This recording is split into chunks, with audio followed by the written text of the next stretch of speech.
কুচিয়া মাছের উপকারিতা। কুচিয়া মাছ পাইলস রোগের মহা ওষুধ।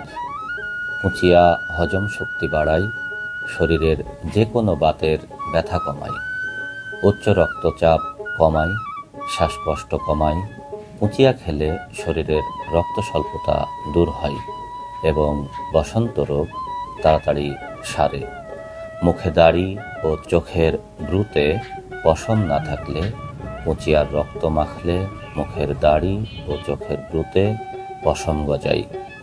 মাথায় যেখানে টাক আছে ওখানে রক্ত মাখলে চুল গজায়। পুরুষদের শারীরিক শক্তি বাড়ায়, দুর্বলতা, দ্রুত বীর্যপাত ও সহবাসে অক্ষমতা দূর করতে সাহায্য করে। নারীদের দুর্বলতাতেও উপকারী, রজচক্র ও গাইনোকোলজিক সমস্যা দূর করতে সহায়তা করে।